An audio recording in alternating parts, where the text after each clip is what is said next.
Hey, good Tuesday morning to you. Stayed just shy of that 100-degree mark yesterday here in the Key City, right around 99 degrees in Abilene on our Monday. I think today we'll see those triple-digit temperatures try to return really for the next several days as our heat dome continues to build in. As a result, we do have heat advisories posted for parts of the big country today, and we could see those issued every single day this week.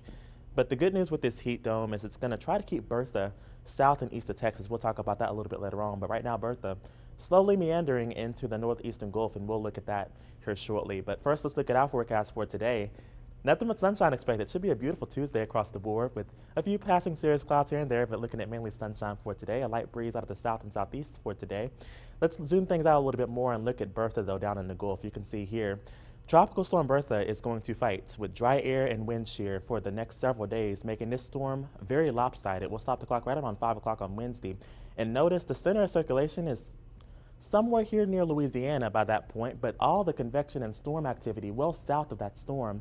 So it's going to be a heavy rainfall maker for some. And by some, I mean the fishes and the sharks in the northern Gulf. Not really going to see a lot of heavy rainfall for anybody with this system, which is great news there. You can see here the Weather Prediction Center highlighting a swath of 7 to 10 inches of rainfall in the middle of the water, and that's what we like to see with this type of setup. Could see some heavy rainfall try to slip into parts of southern Louisiana and southeast Texas, though, with some of those heavy downpours. But the overall heavy rainfall threat with this system looks a lot lower, which is great news there as we go throughout the next several days. The heat dome, that's what's steering this thing so far south. It's going to keep pushing it further south into possibly South Texas heading into this weekend. And by this weekend, it's going to be humongous over the whole country, just about, especially here in Texas. It's going to be soft in that high pressure, but very hot weather as we head into this weekend and into next week. So here's the heat advisory for today.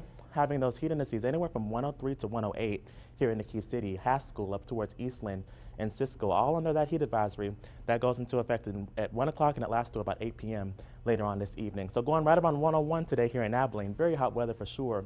Like I mentioned, make sure you're staying safe in the heat, not only for today, but for the next several days. 103 by Friday, and we could see heat indices get closer to 110 to 112 by the second half of the work week. Actual air temperatures right around 102 to 101 on Saturday and Sunday, and we stay hot for next Monday as well, right around 101. Notice lows, not a lot of relief in that regard, anywhere from 78 to 79 for the next 7 days. Stay safe in this heat, y'all.